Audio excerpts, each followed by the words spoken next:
Baik pemirsa Metro TV Lampung, kembali kita akan melanjutkan pembahasan di Syariah Corner dan masih bersama dengan Mas Dodi Hertanto, CEO Indah Sejahtera Land yang menjadi pelopor salah satu properti syariah di Provinsi Lampung. Oke, Mas Dodi. Mas Dodi, sekarang kan terus bersaing gitu ya. Tapi yang jelas properti syariah di Indonesia itu terus tumbuh. Terbukti dari 2019 menuju ke 2020 di awal tahun di semester pertama. Itu menunjukkan peningkatan 10,18% itu catatan dari OJK. Nah, sebenarnya apa yang dilakukan dan harus dilakukan secara global atau Indah Sejahtera Land sendiri dilakukan untuk inovasi agar dapat bersaing dengan konvensional? Oh jelas, kalau bicara tentang hunian properti syariah, supaya kita bisa bersaing dengan konvensional, yang pertama adalah produknya dulu. Produknya ini emang yang ditawarkan berbeda dengan konvensional. Inovasi-inovasi yang dilakukan adalah bagaimana seperti yang saya bilang tadi, seperti contohnya di Indah Sejahtera Land, kita bikin itu bukan sekedar jualan lingkungan perumahan, tapi juga kita menjual lingkungan.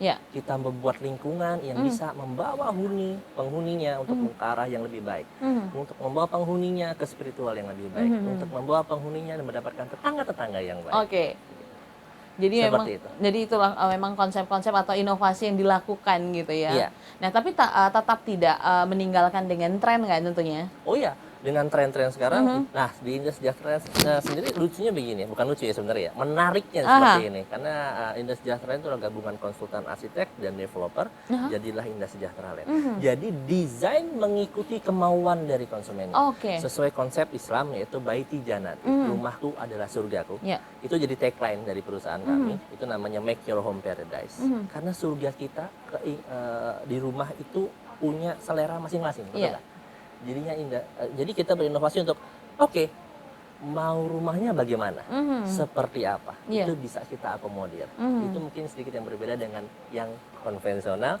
Bukan, kalau biasanya perumahan mungkin sama semua. Kadang bingung mana nih rumah kita. Iya, ini mana rumah kita, ini sama semua ya gitu kan. Nah, di properti syariah sendiri itu bisa membebaskan itu. Karena di awal akadnya itu harus jelas. Akad jelas bagaimana? Oke nih, Mbak Nana beli nih sama di Indah Sejahtera Land. Oke Mbak, rumahnya mau seperti apa nih? Speknya seperti apa?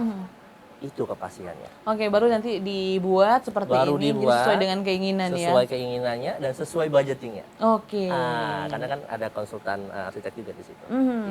Jadi itu memang membuat kita jadi nyaman sekali ketika tinggal di situ ya. Alhamdulillah. Dalam rumahnya nyaman, lingkungannya nyaman, tetangga juga nyaman. Tetangga juga nyaman.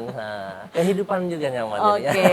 Angsuran nyaman juga karena sudah pasti kan. Iya, betul sekali. Flat ya. Flat.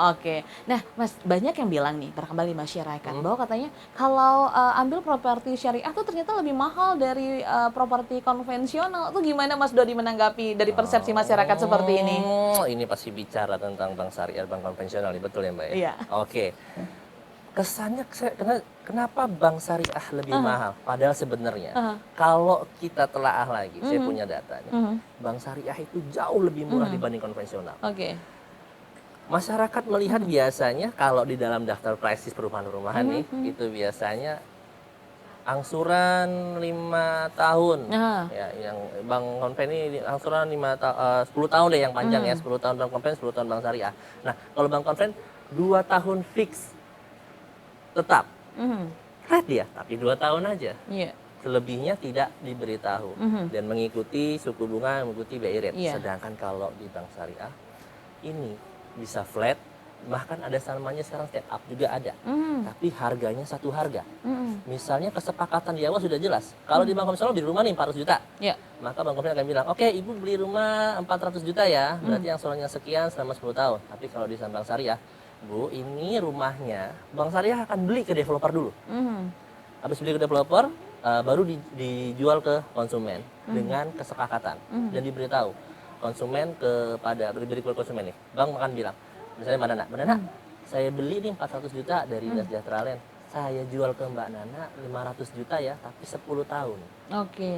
Angsurannya flat ya, atau Mbak Nana mau yang step up nih. Step up bagaimana step up? Step up ini yang awal lebih rendah, bahkan bisa sama ataupun lebih rendah dari konvensional. Tapi selanjutnya mengikuti suku bunga? Bukan.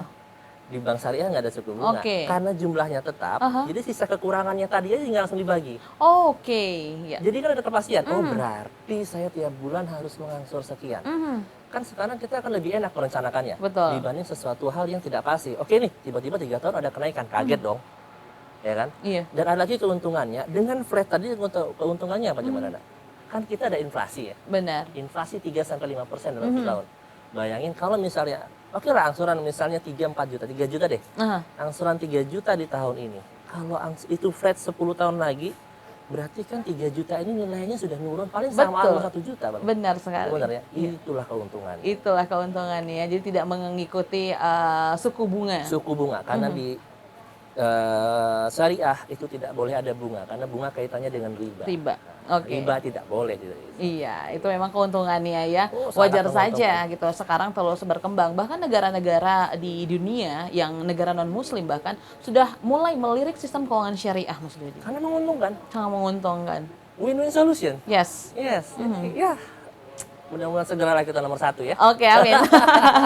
Karena memang 3 tahun terakhir kita selalu meningkat, bahkan posisi 4 ya. Mungkin kita tidak ada yang tidak mungkin untuk menjadi posisi pertama ya. Iya. Karena kan di Indonesia bukan hanya soal properti syariah. Betul. Ada fashion, sekarang udah ada label syariah. Betul. Halal food ada labelnya syariah ya kan. Jadi semua sudah ada di Indonesia. Iya. Tinggal waktu aja kayaknya. Oke. Nah, saat ini pemahaman tentang properti syariah ini di masyarakat sebenarnya sepertinya kurang, Mas Dodi. Sehingga masyarakat belum secara lebih banyak gitu untuk beralih ke properti syariah. Nah, tips-tips apa yang bisa Mas Dodi berikan untuk masyarakat agar masyarakat lebih yakin untuk beralih ke properti syariah? Karena seperti kemarin isunya properti syariah itu bodong ya. Iya, betul.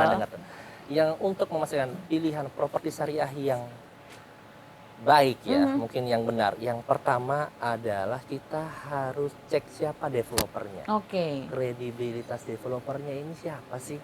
Sudah berapa lama sih? Proyeknya di mana aja sih? Gitu.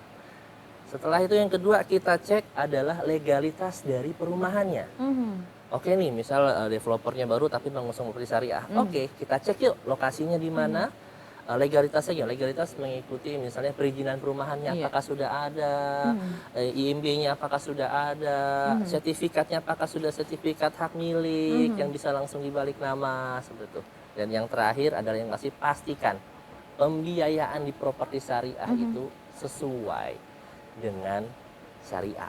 Tidak boleh ada ribanya, tidak boleh ada dendanya, tidak boleh ada penaltinya kalau misalnya dilunasi cepat. Itu. Oke, jadi memang hal-hal itu yang harus diperhatikan oleh masyarakat ya, agar yakin untuk beralih ke produk-produk syariah termasuk properti syariah. Betul. Oke, terima kasih Mas Dodi sudah berbincang di siang hari ini. Pemirsa Metro TV Lampung, demikian perbincangan kita di Syariah Corner kali ini. Program ini didukung oleh UIN Raden Intan Lampung, Fakultas Ekonomi dan Bisnis Universitas Lampung, IDX, Radisan Lampung Hotel, dan Kanwil Bea Cukai Sumatera Bagian Barat. Saya Dana Hasan beserta kru yang bertugas mengucapkan terima kasih. Jangan lupa untuk selalu terapkan protokol kesehatan 5M, memakai masker, menjaga jarak, mencuci tangan di air mengalir dengan menggunakan sabun, mengurangi mobilitas, dan juga menghindari kerumunan. Sampai jumpa.